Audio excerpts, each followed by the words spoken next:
I'm usually a private person. I don't share this kind of stuff except with my family because a lot of people, they just don't identify. And so, anyway, long story short, I was telling, I don't know if you what you heard or did you hear anything we were talking No, about? I wasn't here, so I didn't hear anything. Okay, okay. He asked me, did I have any questions? But I said I would like to share some of my experiences, and I'll tell you my narrative. You can chime in or comment because Okay. um, when I was my thing for following your word is because you follow Tahuti. And this is what happened to me when I was 11 years old, just like a lot of young people, when you get 12, you're supposed to get baptized. And so I was 11, I was going to be 12 in September. So I was praying just like a good little girl to join the church. So I was saying my prayers. And then it was a beautiful moonlit night, and I had my little curtains open. I was in the room alone, and there was the room got brighter, or the moon. I thought it was the moon that got brighter, but I sensed the presence to come in. And I was out as I was praying, I stopped because something came into the room. And in my mind's eye, it wasn't physical. I don't know, can I use the phrase pull your conscious, they pull your consciousness Mm-hmm. with your Yeah, mind to give you an image. And so sure. that's what happened to me. And I know now, when I was 11, I didn't know what was going on. But, and I said, who are you? And it said, oh, you said you was going to remember. You wouldn't forget. And I said, okay. Then I got this flash of a woman dying, said, I'll never forget. I was defiant. I'll never forget. I'll never forget. Mm-hmm. And it's like I was continuing the conversation I had with this presence in the past. And he said, it's time for you to continue your training.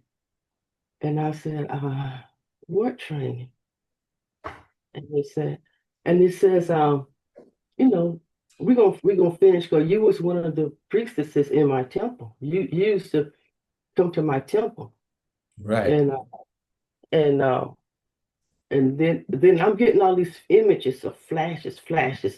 I was a woman and I had a bunch of male men, young men that I used to teach and train.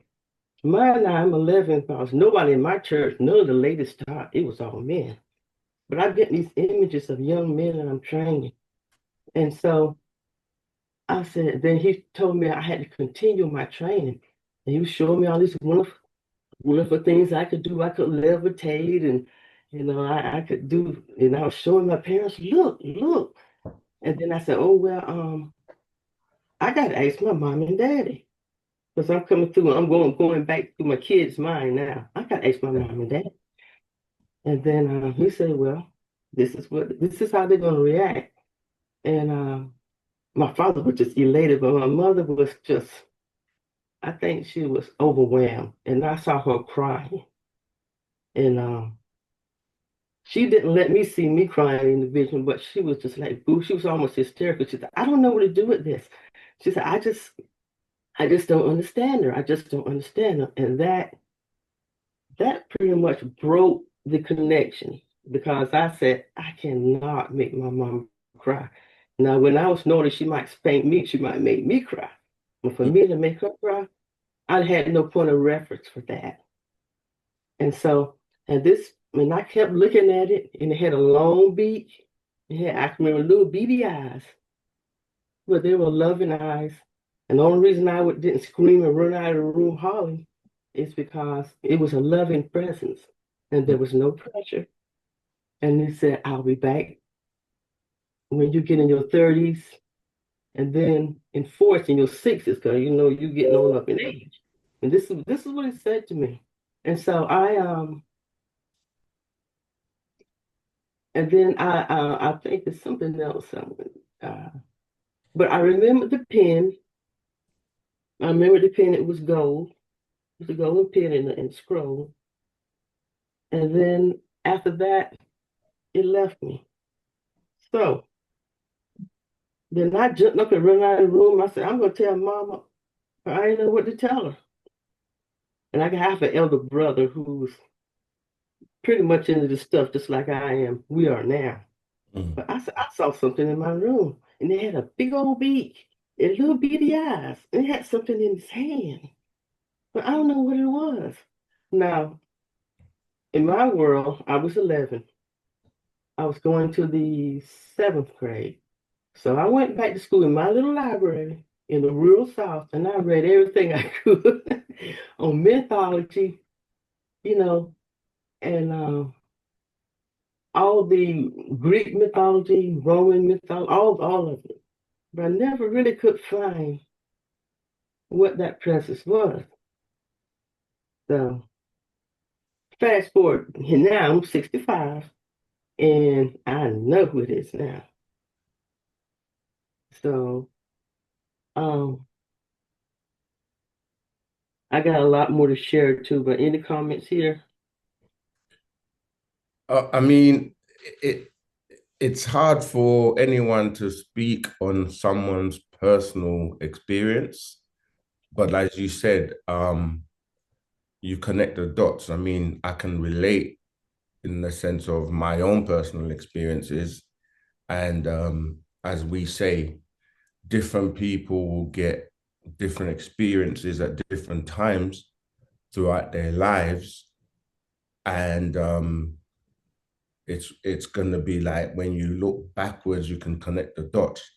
And even the master teacher, Parnabhabyanun, has explained to us that he's been involved in a lot of our lives throughout, from when we were young till now. So it's not something that in Wusabat we, because in like other religious or monotheistic religions, they don't really deal with certain things or allow you to express yourself or talk about even, things like extraterrestrials or crafts or different experiences that people may have. But in Wusabat, because we know these things exist and are real, it doesn't really come as a surprise to us when people relay or share the experiences that they have. Um, there's a book called My Brother the Extraterrestrial that was written by the master teacher's sister. And in that, a lot of people give their experiences of, what they've been through. So like I said, we can't really speak on your Uh, experience, but we know that that's your experience, and people will get different types of experiences to confirm things for them specifically, individually. So yeah, everyone will meet the master teacher in many ways, in different forms. Some experience him through their dreams, some have had real kind of like manifestations in terms of seeing him in different places, different times. So yeah, it's something that it's your experience and it's plausible. okay, so that is what he do. He's a teacher. Tahuti is a teacher Absolutely. of I can't say whatever his age is, but he's a teacher, and What's that's what. interesting about what you said in the reference to it will come back when you're ready.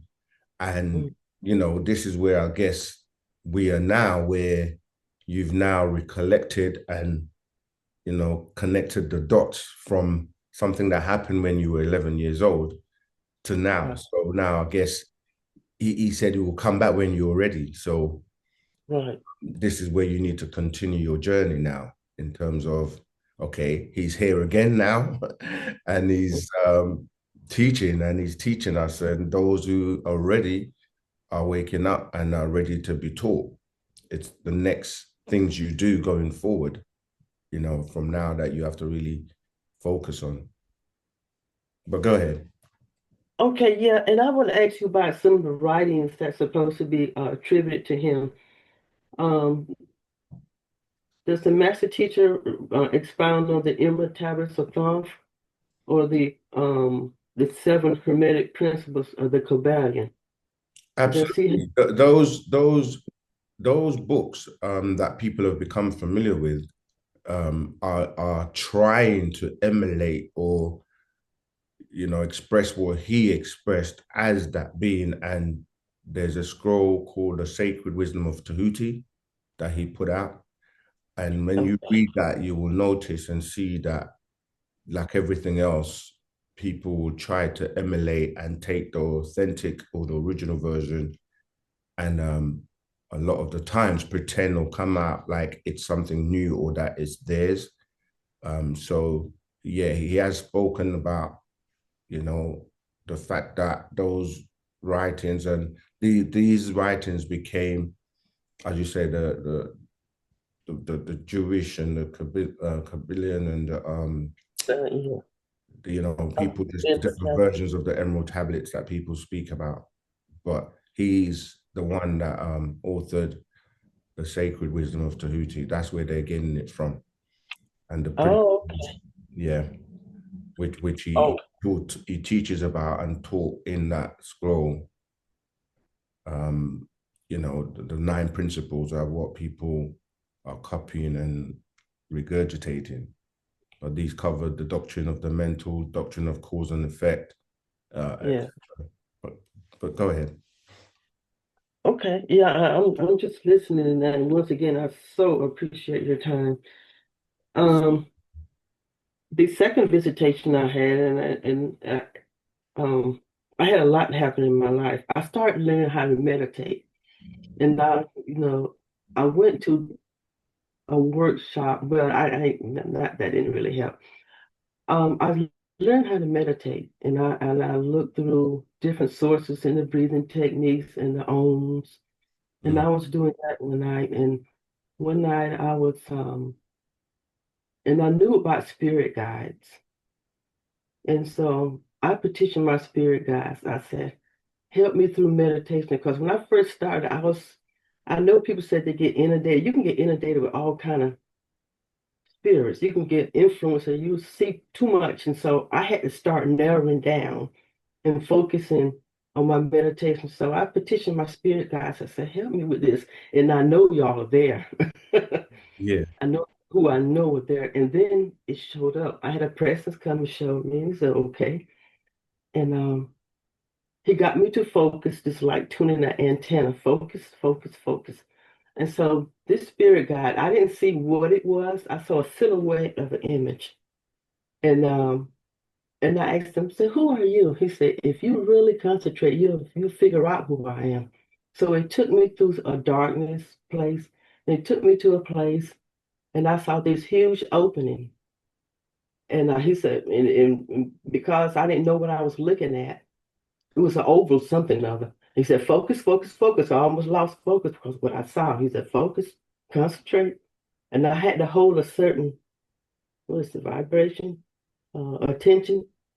And it came and it placed me somewhere that my feet went pop, pop down on something. I'm like, if I'm in heaven, then why did I feel like I'm on the surface? Why is there, I feel like I'm in a craft? If I'm in, this is all new to me. I had no point of reference. And so I went to this place and and there were other beings there. They were busy. They were doing all kind of stuff. And I was like, wow, well, gracious. I thought I am no splash in their pond. They've seen people like me before, seen this time before. But off to my right, there was this huge female image. And I remember she was tall and she was Nubian. She had big eyes. I said eyes, I call them Egyptian eyes, too big for her head. She had long, dark hair going all down the back, and she was in a long white robe. And then when she got a chance to look at me, she said, look at the screen. And she showed me this big monitor. And she said, I can monitor what's going on the earth. And I looked up there, and I wish I had better focus, then I would have saw more. But because this was new to me, and because I have to train my mind to hold that frequency, I guess it is, to hold that frequency. And so um, I asked her, and I saw, and off to the left, I saw all these glow white orbs and stuff. And I said, what are those? She said, I'm monitoring the souls that's coming in and out of the earth realm. I didn't know who she was, so I call her the keeper of souls. I don't know who she was. But she was a very loving presence. And I call her the Egyptian woman. She reminded me of my mother's bloodline. They got high cheekbones and big eyes and the full lips. And the torso was kind of full. She was big and she was a whole lot bigger than me. And and I went up to the little glow box. I said, oh, those are babies. And one jumped in my arms. She said, you should be having children. I'm like, eek. I only had two at the time. She said, yeah, you said you was gonna have like five. Well, when did I say this? When did I contract for this? And she said, you should be having children. And because I wasn't where I should be, I guess, but I want a do-over. But it startled me, and I wrote the meditation, and I came back to myself in my room. Even though I was there, I knew I felt myself in the room, but I also felt I knew I was being pulled somewhere. And Right. so and so then finally I got back to my room and I went, phew, boy, glad that's over. And I tried to lay down and I heard a bell go boom. And it scared me so bad I jumped straight up in the bed and she came back. She said, look, I didn't mean to startle you, but because when you come back, you're gonna remember this. She said, she humbly apologized. She said, um, we'll see you later, or something to that effect. And so, you know, so I go on a search again. But at one point, Dr. Malachi, his place, wasn't too far from where I live. It's just in Eden, Georgia. That's not too far from where I live, just across the border. And we got hold of some of his material. And in his material, I saw some of the beings that looked like what I saw. Right. And so that would turn me on to his word and to let me know that because there's so much, it's like information overload. You got so many doctrines, so many fields of thought. I needed to know um, somebody who had all the answers. And I love what y'all do with when y'all say ask us anything. Right. Yeah, yeah, because if we serve a God that's smart, smart, smart, and got all the knowledge, but everything, then we as his children should have a little bit of that and should be able to answer something, even the hard questions. Because my petition is that we're losing the battle. The churches are losing. We're getting whipped, you know? I mean, if I may just comment on what you shared, the thing is, the master teacher is a supreme being, and he's a visitor to this planet. And so many things that he has taught us, he explained to us many years ago that there will come a time where what we call spirituality is going to be as normal and as real to us as how we experience what we're calling the physical experience. And he taught us about many, many worlds that he has visited and has seen come and go, and that we are multidimensional beings, that we can travel to different realms, different dimensions.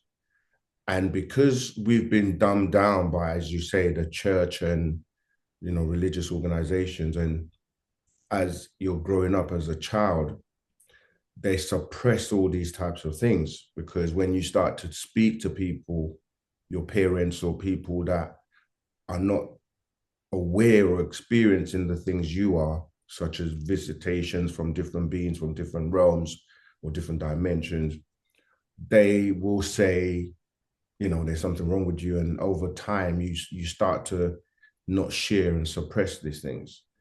However, he has taught us that when you fully understand that this skin suit you're wearing It's only for this environment. And that we used to be able to, as light waves, we used to be able to come here, experience things, and go back to where we came from. And that we are able to shed this being. It is supposed to be normal for you to be able to visit different realms. And in the past, as students, those who used to go and learn under the masters within the mystery schools, you were taught to be able to travel and go to these different realms. And the whole thing was for you to be able to remember the lessons that you were taught in that state, because the higher states and the higher dimensions are linked to you by your mind. And this is why the doctrine of mental from Tahuti is so important. So what people seem to think is strange today, like the ability to, obviously you hear different terms like astral projection, remote viewing, and people who are able to go to those states even through meditation, and you get glimpses of this throughout the monotheistic religions and their books too, like meditating, and then they talk to you about he went to the seven heavens, and they don't know how to interpret the crafts that were used, so they just call it the Burak, or some kind of donkey being that was able to go to heaven and go and speak to Allah. Okay, yeah, you're back. All right. Okay. Yes. So I was saying, I'm not sure where you caught up to, but I was just explaining that what we call spirituality and the things we're supposed to be able to do as supreme beings, travel, learn, and be taught by masters on these higher realms, and then come back and be able to recall or remember it in the physical world that we're currently in. These are normal things. So for you, for somebody who is very highly spiritual, or that is experiencing these types of things, it's so imperative that you come within the family and come within the community, and so that you can be involved in some of the orders where certain information is shared, so you'll be able to better understand what's happening. And you have to be around and close to the master teacher, because he's the one that's able to teach you and take you to those higher realms. And meditation, you hear the word midi, or media, or medium, or the middle. It's that connection between you having access to these higher beings and to your ancestors, and the overseers and the Natharu, and beings are of very high etheric vibrations. So I'm just saying, many people that are highly connected, I mean, the word spiritual and words like that can be quite, I guess they've been so saturated with all different kinds of explanations by different people that, these days people say spiritual. It's like, okay, what does that really mean? But yeah, you've got to get close so that you can have the discipline, because as you say, that meditation and being able to focus and being able to even go to these different realms is something that you have to continuously practice and train. And the master teacher in the book, The Man from Planet Risk, he gives his experience and how he started to come across these beings that would, and like he would be in deep meditation when he started to know about Yanun, and how Yanun would manifest to him in his deep meditations. And even, so many experiences he shares about himself traveling to different places. There's a recording on YouTube on the Partarak called A Journey, where he explains a similar experience of going to a craft and meeting different beings. And even in the Akasha Records, which is another one of the scrolls, he explains how he was taken up on a craft and there were different beings and they put us, like you just described, a big screen in front of him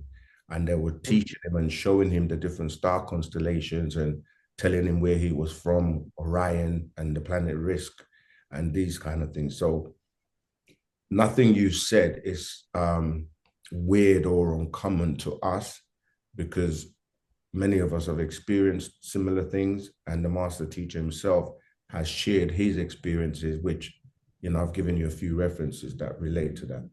But yeah, go ahead. Yes, finally I found my family, huh? Yeah, Yes, and I remember getting a one or two pamphlets of Dr. Malachi York's teaching, but then he disappeared. I mean, I didn't know what happened. Um, I heard bits and pieces about him getting into trouble, but then it's like the story got dropped. And you didn't hear anything else. And so a lot of people say, well, how you know he didn't do that? And then I said, well, our country's track record about our country's track record ain't that good. I mean, yeah. it ain't like they nice little fellas, and when they come pick you up, they're coming to you under arrest now, and we're gonna be nice to you. That's not this country. But So, another important point on what you've just said, when you look at the media and look at what they call news, right? The mhm, news is an acronym for North, East, West, and South, which is supposed to be able to cover anything that's going on the globe. And it's ironic that when you listen to the news today, the stories that make, mainstream and, it's like everyone hears about it, such as, whether it's the music industry with like things like the Diddy or now, a lot of the times everything about the president.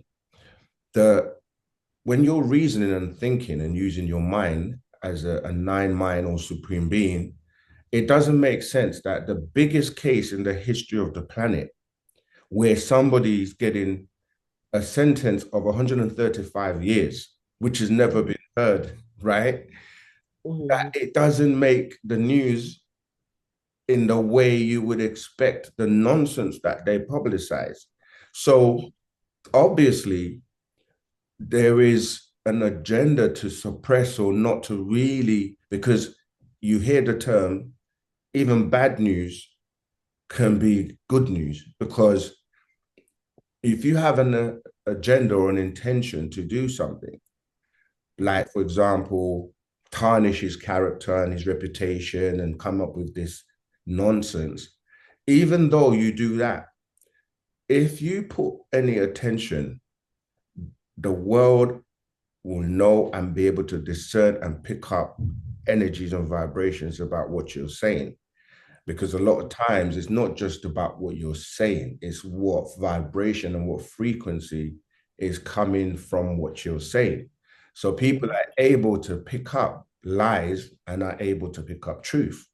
Yeah, truth is a frequency, and lies are also a frequency. So my point is that the fact that nobody spoke about him, I'm talking about all the celebrities and all the people in the media and all the yeah, mainstream media and your CNN and all, none of them covered this story to the extent you would imagine someone who supposedly committed such a crime will be covered. I mean, we heard about O.J. Simpson literally every mhm, single day in the media.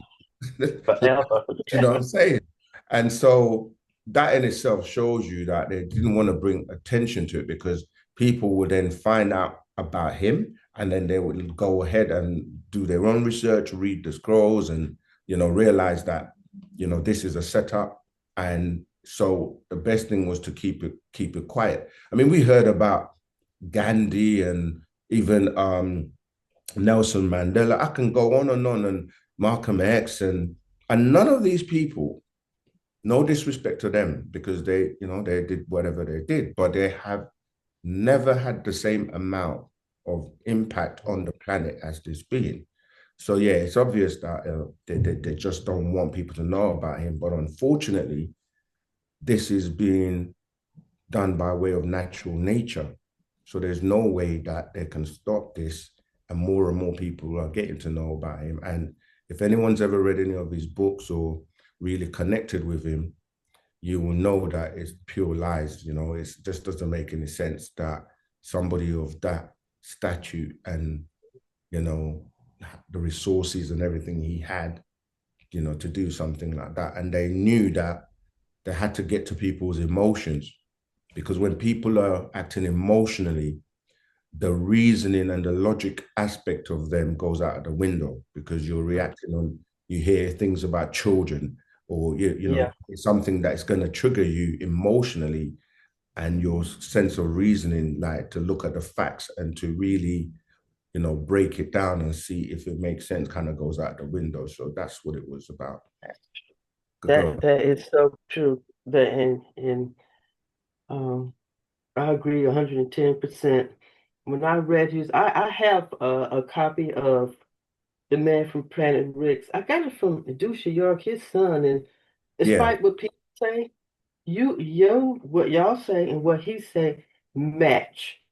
You guys are on the same sheet of music.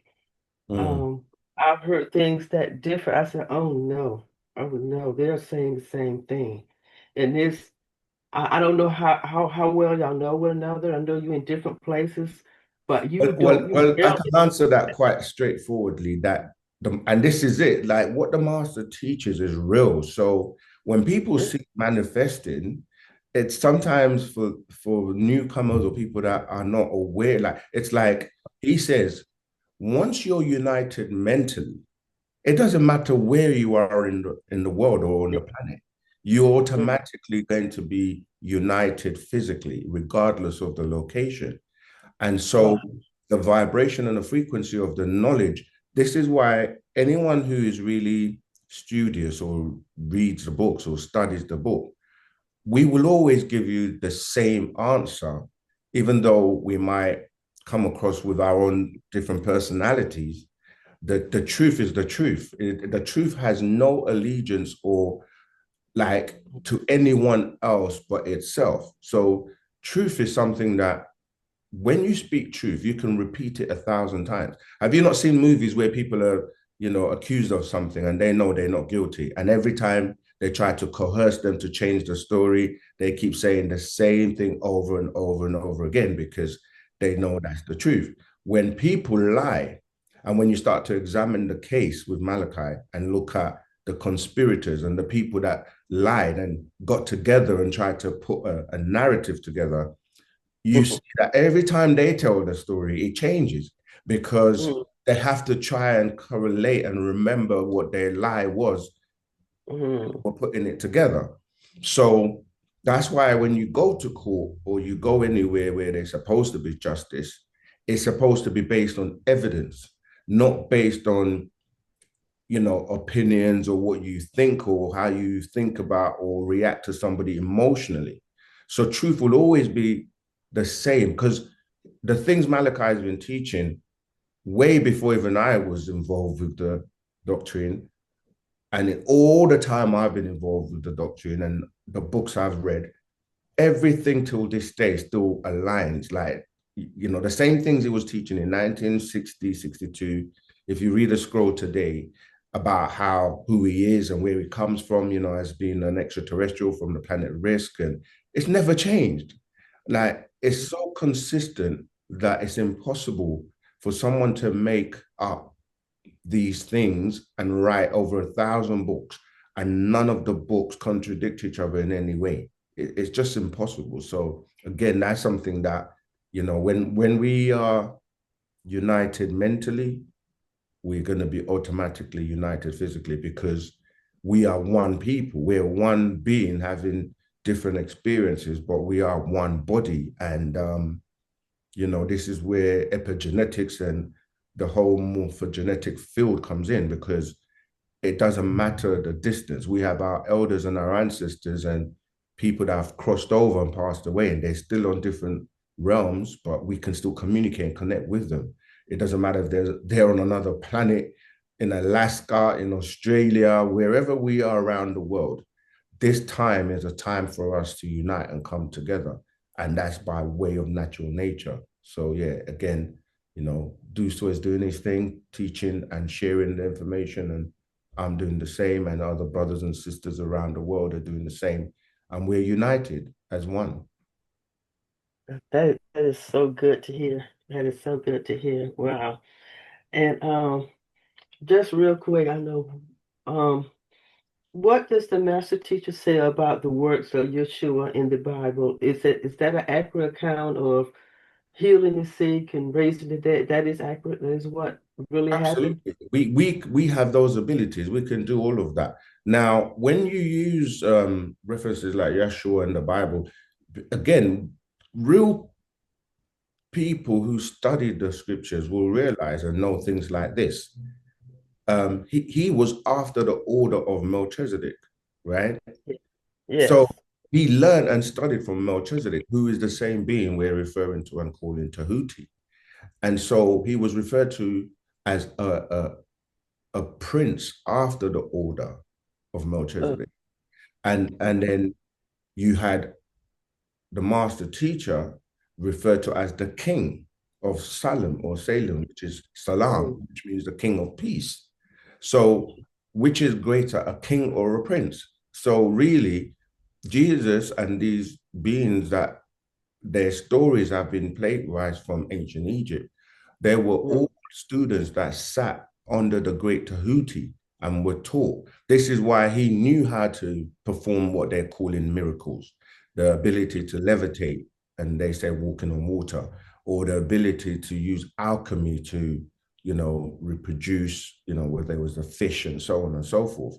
These are things that you learn by way of the masters who know these secrets and how to teach you them so that you can do these things. And but it's not about magic tricks, because mm, magic tricks can be illusions, and illusions will fool people. So mm, it's almost like, are we more impressed with people like magicians that are like able to pull off these illusions, and people are like, wow, they can levitate and they can do, or are we more impressed with somebody who just uses his mind and writes books that mm, reach people all over the world and transform their lives, you see? So the trick, yeah, the illusions, it sounds great, but you don't want people to follow you just because you're doing magic tricks. You want people to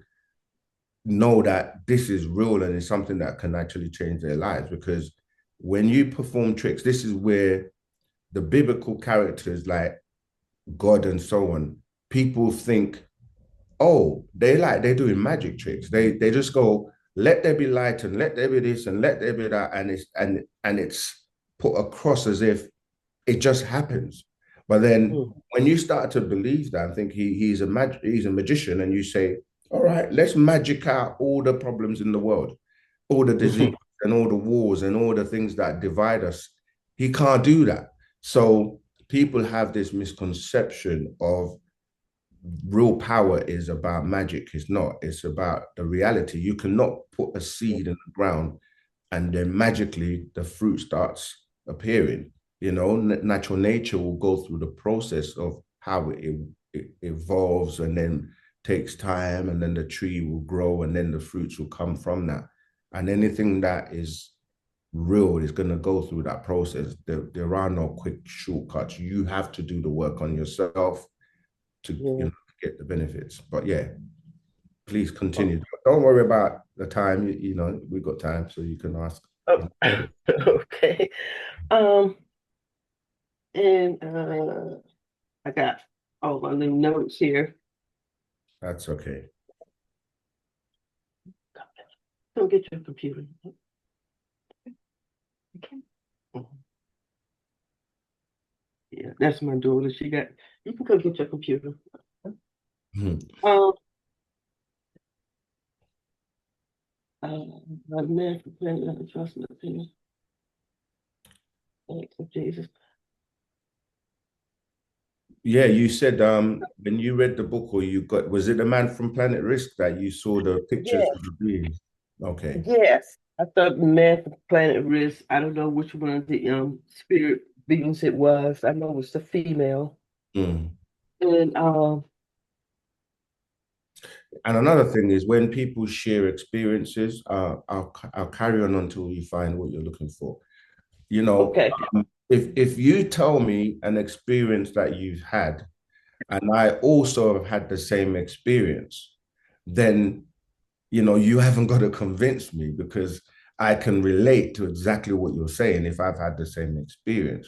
You see, this is how real Wusabat is. It's like obviously there are people who will distort or try to as usual, you always have confusion coming in when people try to mock or try to do the opposite to what someone is saying. So you'll always find that some people are faking it. And Yeah.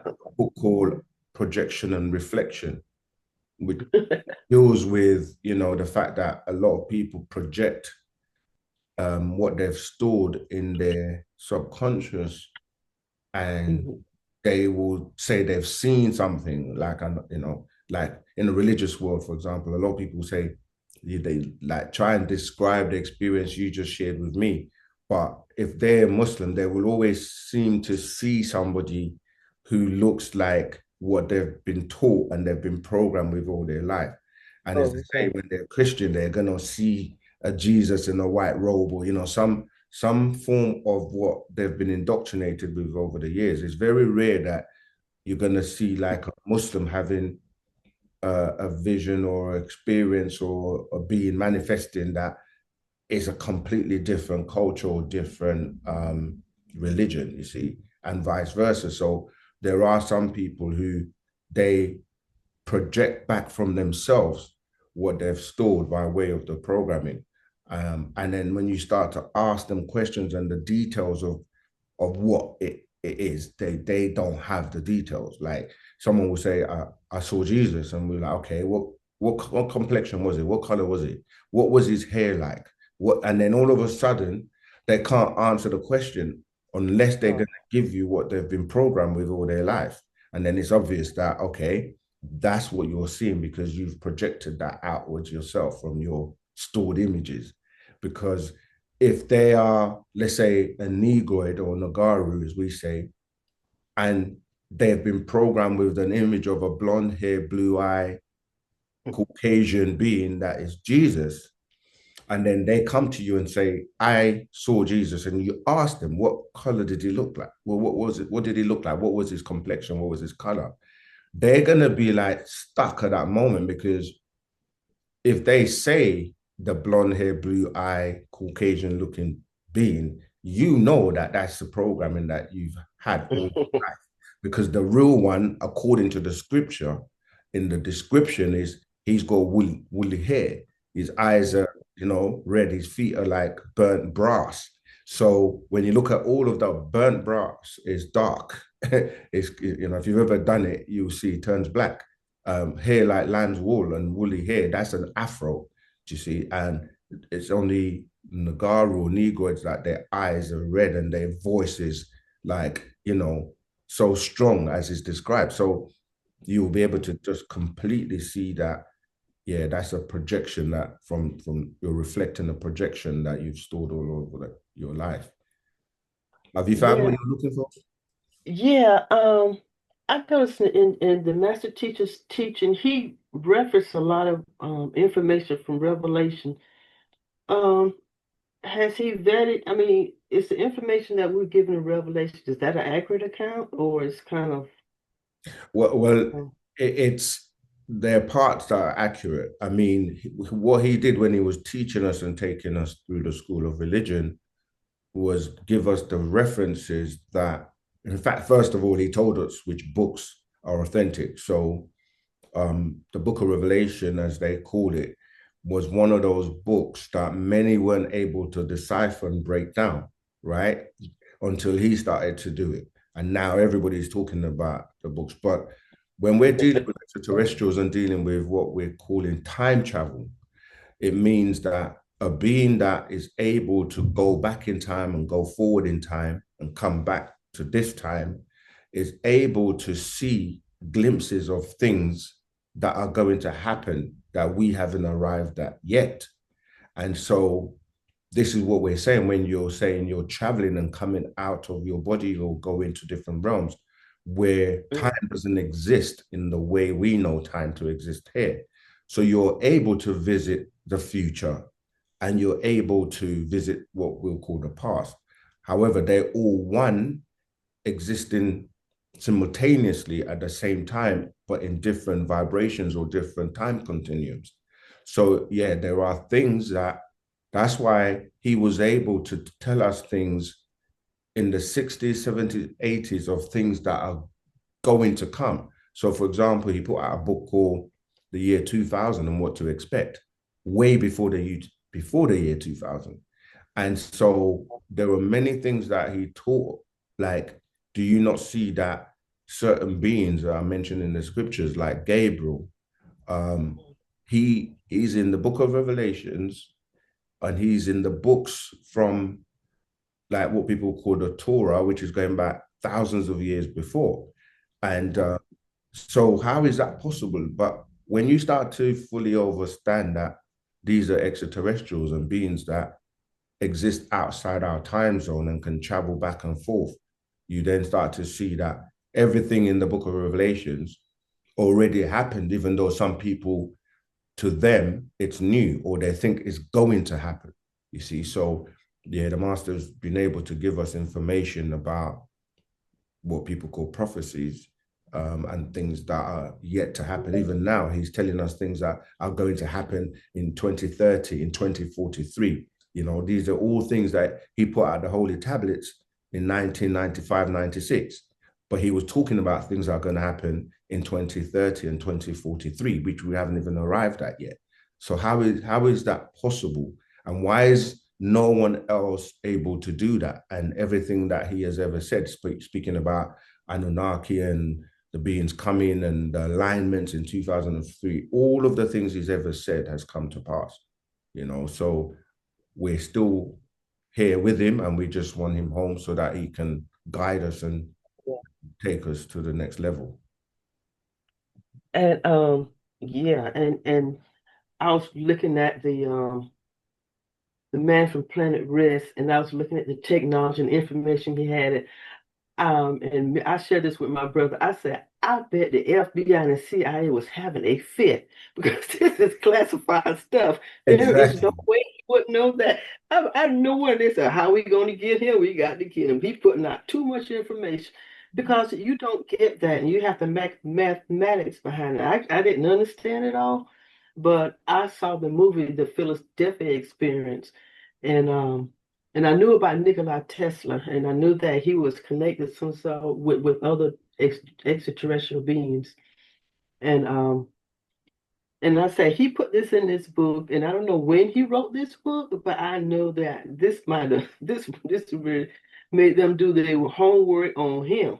Bingo. There's no You've hit the nail, as they say, on the head. This is why he's incarcerated. It's nothing to do with all that concoction and all those lies. It was because, as you say, when they started to read the books, he was putting out information that was at the time classified. You know, he was talking about Project Blue Book, the Rainbow Project. He was talking about, you know, extraterrestrials, cloning, um, you know, different planets. And so they're like, how does he know all of this? And that Mhm. was the reason. Because remember, when a so-called black man comes on the scene and says, I am an extraterrestrial from another planet, millions of years, light years away from where you are today, and we are an advanced civilization. We, you know, and it describes everything in such detail. The first thing they want to do is say you're crazy, ridicule you, and yeah, put you in a mental institution or something. But the thing is that the way he was teaching us, I mean, he came wanting to teach us about who we were and these types of sciences. But because we were so caught up under the spell of religion, he was like, ask me anything. And before we ask questions to do with our real being, we were just asking questions on religion.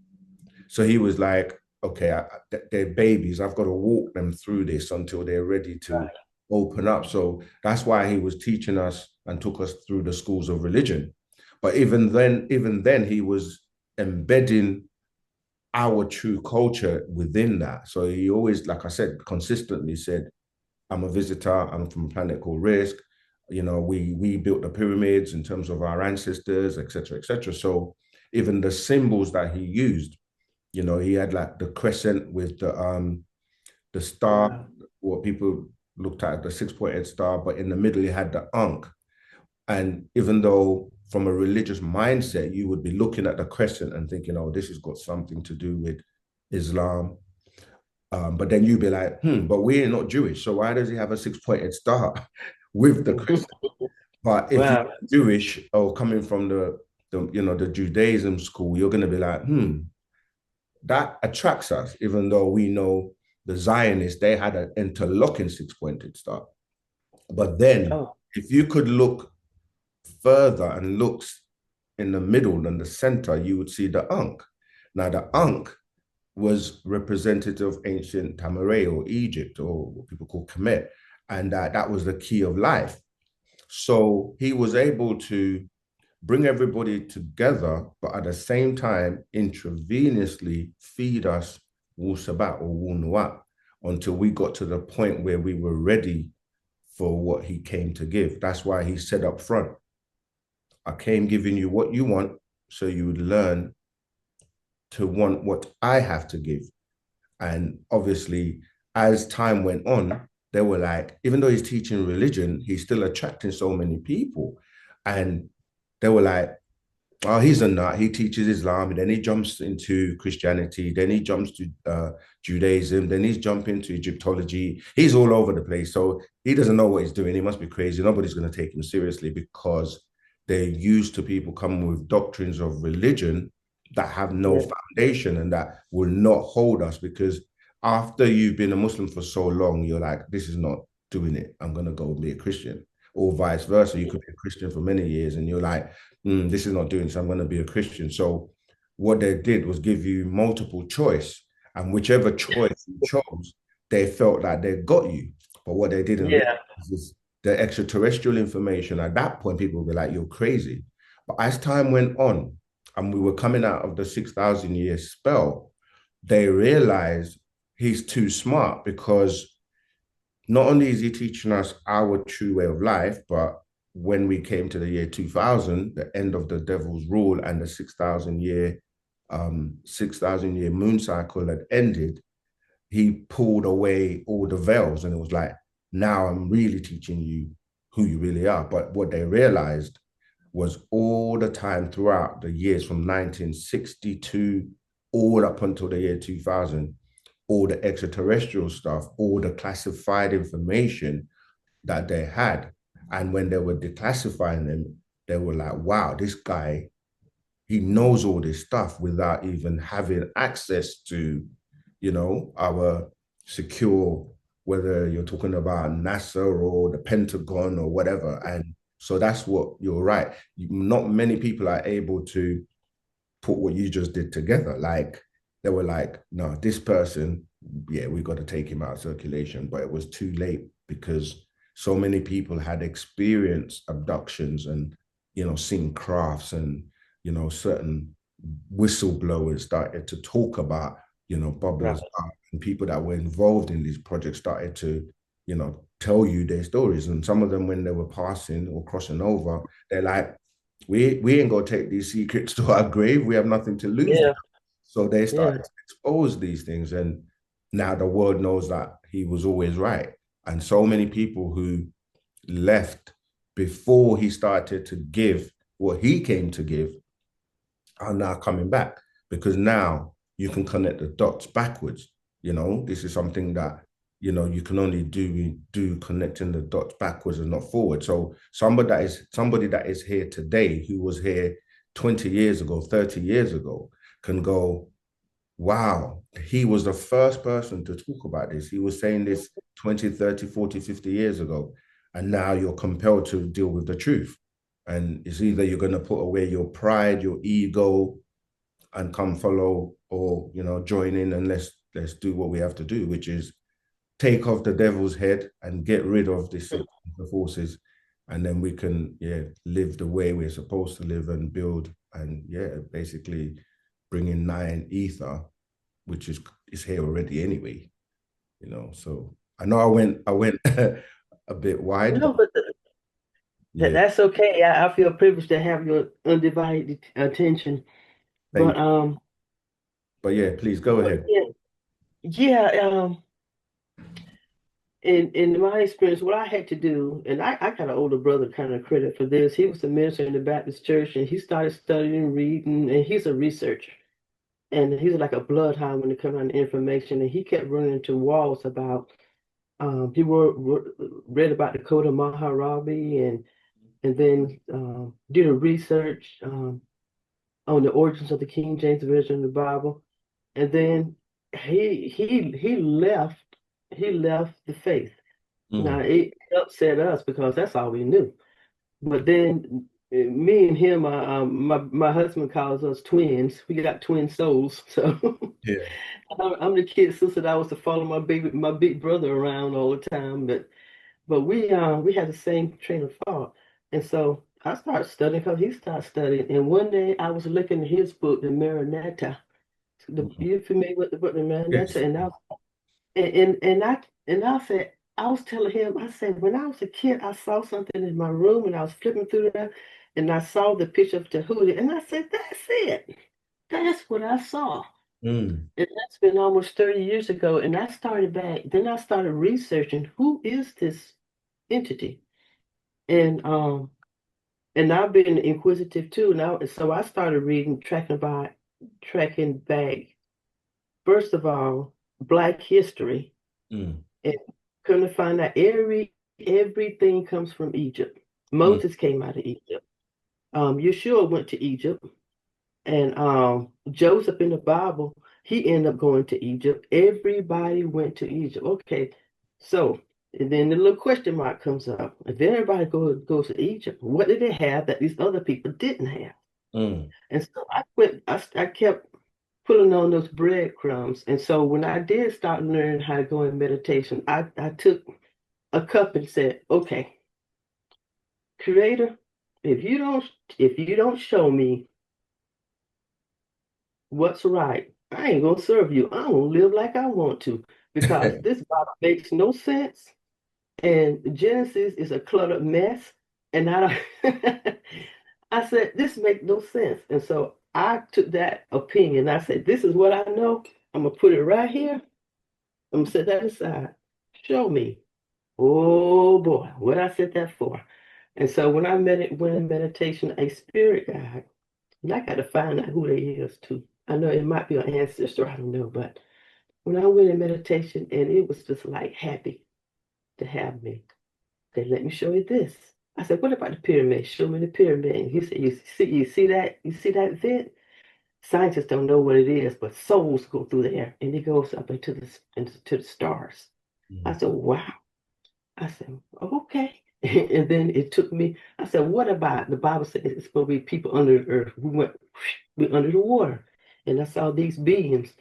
And one came and approached us. I ain't no splash in their pond. They've seen all this before. They said, okay, she can't go no further. She can't go no further. Just show her who she is and take her on back. I said, it's people under the earth. They're under the water. They're actually under the water. And then it shows me, goes underground, under the ground, and it showed me a military presence under these tunnels. And you see these military guys, yeah, we got to go down to this way today. And they had this huge operation, these tunnels under the earth.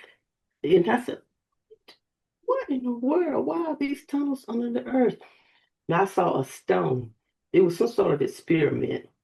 And I seen people wedged in the stone like they materialized like Star Trek in the stone. It was trying to come out. Some got stuck in the stone. Some kind of weird experiment.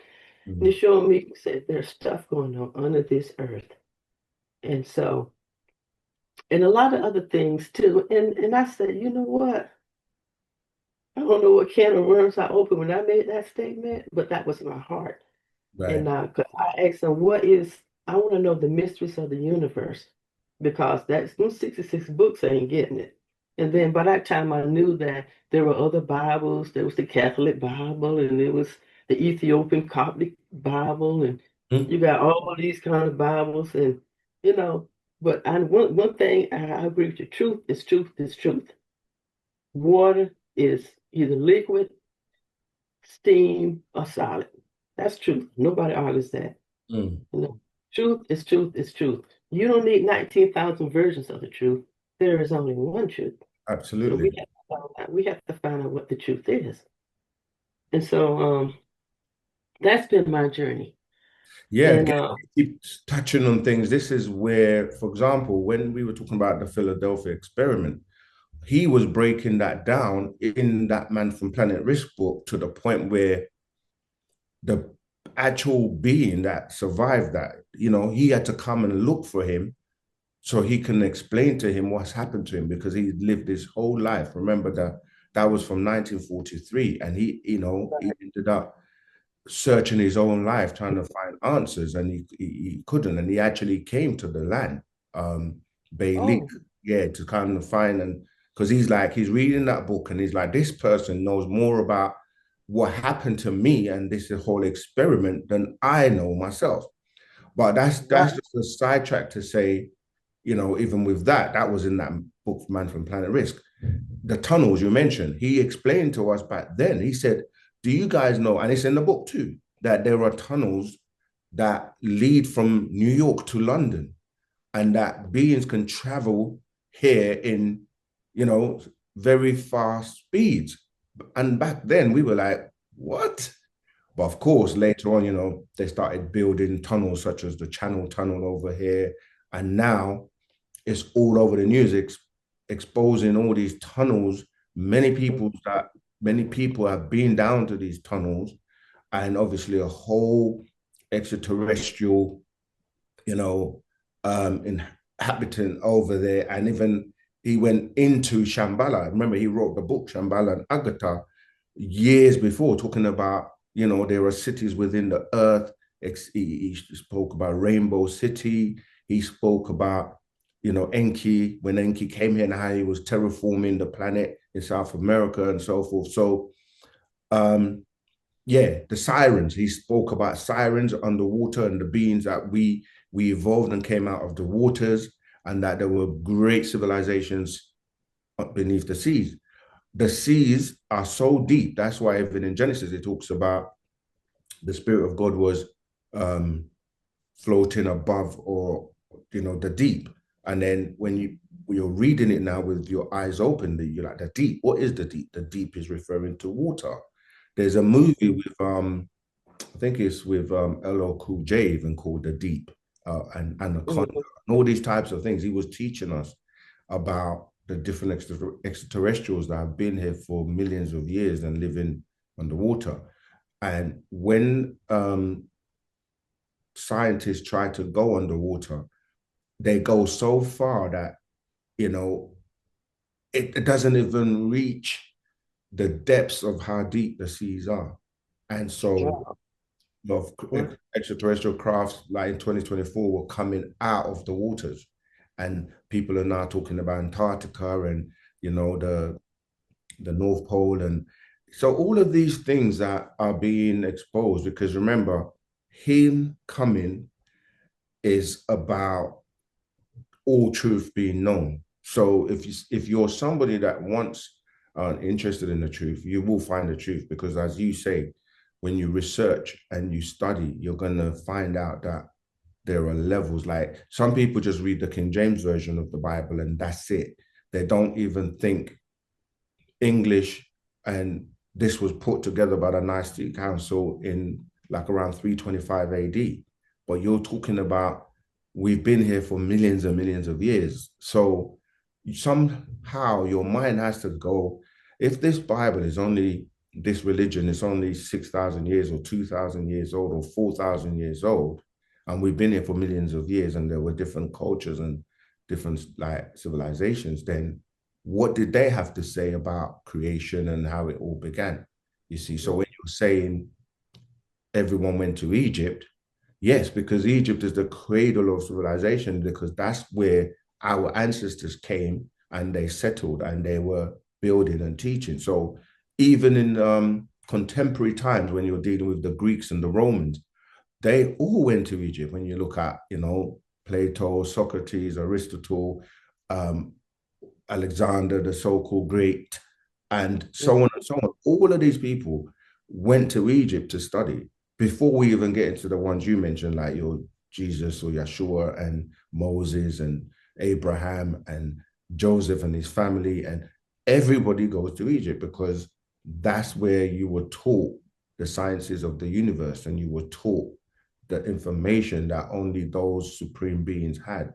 And not all of it was shared with everyone. You had to be worthy to receive and to be given certain powers, because, great power comes with great responsibility.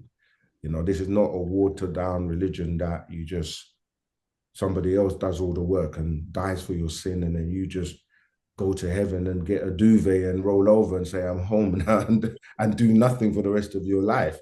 Do you realize how boring it will be for you to just be in heaven doing nothing? Like, what are you going to do in heaven? Just walk around bumping into people that have been there? It literally is a joke when you really analyze and use your mind to break things down. But yeah, go ahead.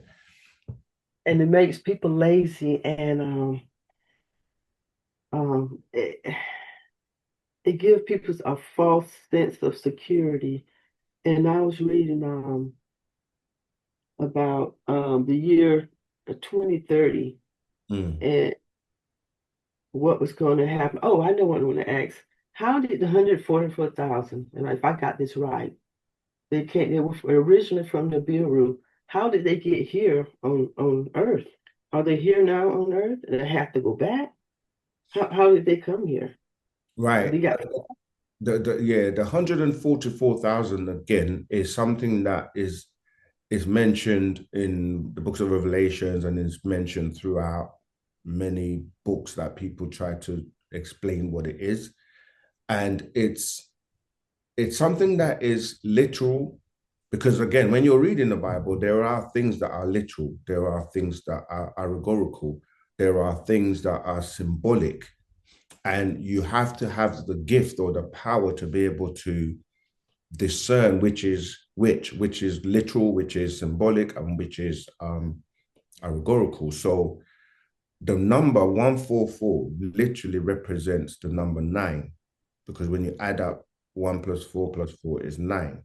And it's really dealing with 9 ether and dealing with the characteristics of people on the planet that would be a part of the 144,000. So there's an authentic story about the 144,000. But like everything else, there is a distorted version of the same story as well. So when you start to look at the stories that became the religious books, like the Bible, the Quran, etc., they're coming from the Anunnaki stories. And so these Anunnaki have a story about picking up 144,000 too. But their version is to take beings for food, right? Because these draconians, these beings, they're flesh meat eaters, and they eat humans as well. So it's about being able to decipher which story belongs to which. The 144,000 that's dealing with us as the Natharu, or the children of the Natharu, that's going to be the people that are worthy, or have, like you're doing and we're doing, studying and then trying to basically clean ourselves inside out, and we're part of the seed of the Natharu. They're picking them up, but before they do, they have to upgrade you. This is where you have to receive your barythry gland. That's why I'm saying that certain people that are very in tune and doing the work, and maybe a golden child or one of the 144,000, they need to be taught and reactivated and receive their barythry gland so that they can make the journey. Because when you look at the way you travel, you can travel as you've done or others have done by astral projecting. You can travel as a light wave by transforming yourself inside out, meaning that you become an ethereal or pure energy being. Or you can travel in a craft, right? A craft that is highly evolved technologically to be able to travel those distances. I'm talking about traveling from one galaxy to another. These are the types of technologies that modern man on the planet doesn't have. Even when you look at people like Elon Musk, who's building rockets and they're trying to get out of it, they're only able to use particular types of fuel. This is why, as you mentioned with Nikola Tesla, who was able to communicate interstellar, right? And being able to talk about how you would be able to travel those types of distances where you're going to break the speed of light. People think you can't, but there are different technologies like using techniques of expansion and contraction and being in a bubble, right? These are things they were talking about in Star Trek and warp drives and these kind of things. But the master teacher, being a being that's come from those distances, is able to teach us how this can happen. So going back to the 144,000, the movie The Fourth Kind, right? If you haven't seen that, we call it a movie, but it's a documentary that describes an incident that actually took place and happened in Alaska, in Nome, because that area has like 6 months of the year in darkness. And so these Anunnaki beings have been coming to the planet. They have crafts above the planet, hidden in various places that, you know, satellites and so on cannot pick up. And they've been farming and collecting food and preparing for their journey. And so they're really taking 144,000 as food. Okay.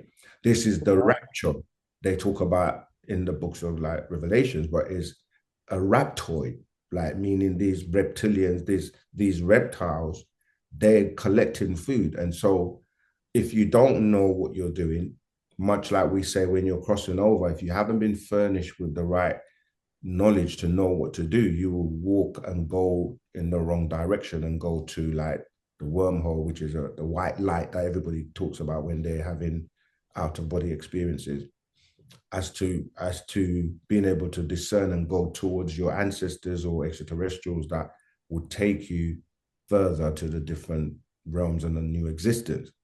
So I'm just saying that to say that the 144,000 has actual crafts, because the crafts that came from Nibiru by way of the Anunnaki, they were able to hold 50 passengers per craft, because people talk about Nibiru, but they don't realize that Nibiru itself is too big. And these are all things the master taught us a long time ago.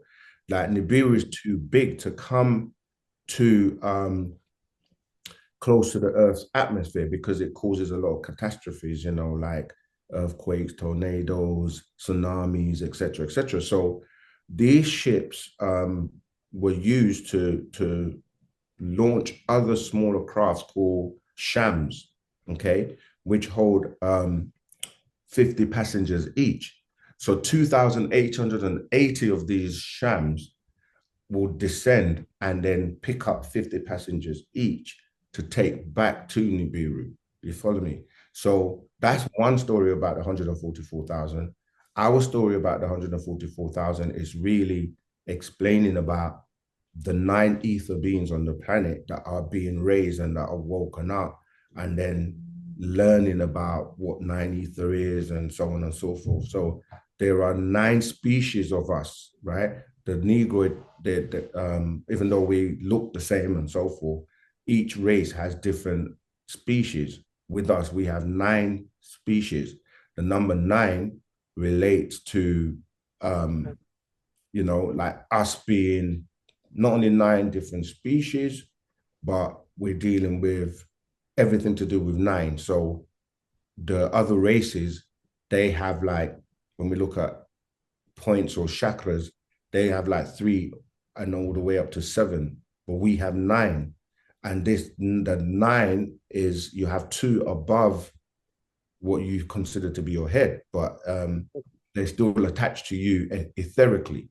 So there's a lot of science to do with the 144 in terms of how it relates to us, and also those 144,000 people that make it and receive their barothry gland, and then they're prepared to be taken back home to wherever they came from. And some, come from the Orion star constellations, some from the Sirius star constellations, and so on and so forth. There is just so much information that when you start to deal with the tribes as well, that the master explains, like when people talk about the 12 tribes, it is really the characteristics of these Nagaru beings that make it. So, yeah, I don't know. I mean, that's answered your question, but the 144,000 is a real thing. It's a symbolic thing. It's an allegorical thing when you start to break it down. But the master teacher, Panda Babyanun, like, again, when you mentioned that vision you had, when I touched on going to listen to the recording called The Journey, he explains about the barothry glands when he went into a room, and it is much like what you described. There were these little balls of light, and he was wondering, and he said, what are those? And then, he was told, or he came to realize that these were those barothry glands that would have to be replaced in those beings that are chosen or reactivated. And he says that he holds the list of the people.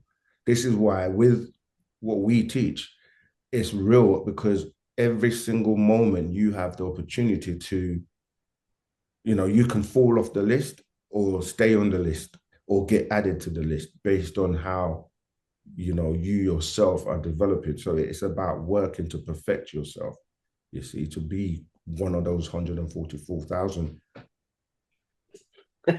Well, that's motivation, ain't it? For some, they look at it like that's where that it's either you're ascending or descending, because some people, they like doing the things that, keep them on the lower vibrations, and because they see ignorance as bliss. When we know ignorance, the word ignorance means to ignore the truth, or to ignore the knowledge, or ignore the facts. And you can't get around it. You're either going to do the work, whether you think it's true or not true, it's not going to change it being true. Truth is truth, you see. And this is where we are today, where like, this is real. Stop playing, like get yourself together and get yourself knowing as opposed to believing. And so you can actually, some people know within their being, like they've had experiences throughout their life. They know they're special. They know they're not your regular Joe, but they still get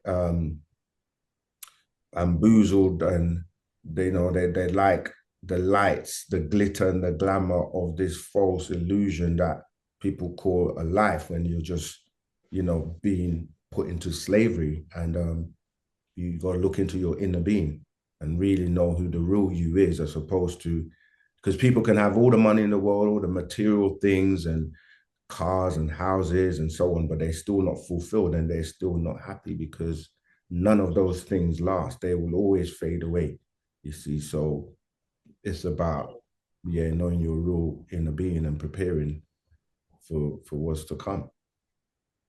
So what's a good scroll for meditation? Do you have the thing about meditation now as well is, you go on the internet, or Google or whatever, and there are a million different people telling you a million different things to do, right, and how to do it. But we have certain orders within, Wusabat, where the master was teaching us things to do with esoteric and the meditation and those kind of things. So you can do your best until you're able to be in those orders. This is what we're saying, like the people that will go into Egypt to be taught by the masters were looking for the actual real information. So There is a few books that will help you, the Pataraks, or what we call the way, um, relaxation, meditation. Um, but we do teach these things, as I said, in the orders, because we've had many orders that the master has resurrected, such as the ancient mystic order of Melchizedek, the ancient Egyptian order, the brotherhood, the sisterhood.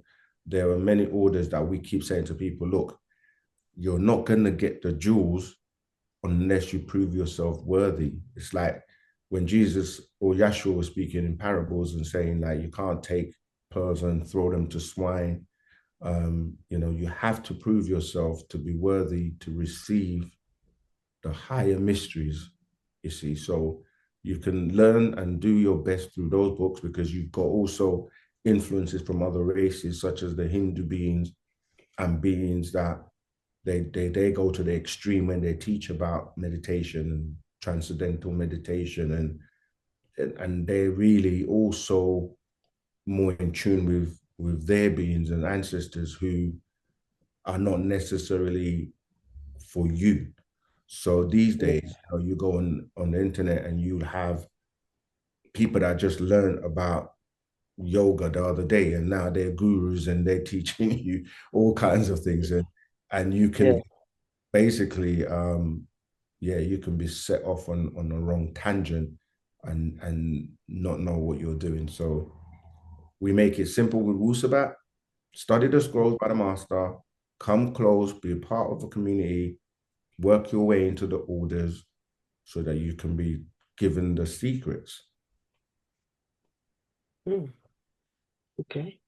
People think they can just do it by themselves. You can do it by yourself up to a certain level or certain point, but there's a guide and one that is a master of both the physical and the spirit, what people call the spiritual world, a 720-degree being, that his whole purpose here is to teach you how to be the same so that you have those secrets and that knowledge to, be a master of yourself physically and what we call spiritually. Okay. All right. I think you got many questions left. We're coming because I've got a couple of other Oh no, nothing real pressing, boy. You answered just about all my questions, so that's great. fantastic. Um, Good. I hope I can catch a live or something like that. I may chime in. Yeah, we've got a few more today as well, so possible. Um, but yeah, like we say, join our are you in the Telegram group already? Yes, yes. I got some information on the Telegram group too. Right. Yeah, there's a lot of information already on there. So, and we keep everybody posted on the classes and what's coming up next. So appreciate love you. Thank you for spending Yeah. your time, and it's good to be in your presence as well, because we always say each one teach one, each one Mm. teach one, and we just keep it going until we reach, whoever's able to deal with the truth and wants to be a part of, Wu Sabat, because truth is truth, So yeah, once again, Tawuat, as we say, thanks, and until the next time. Likewise. All right, Wadu.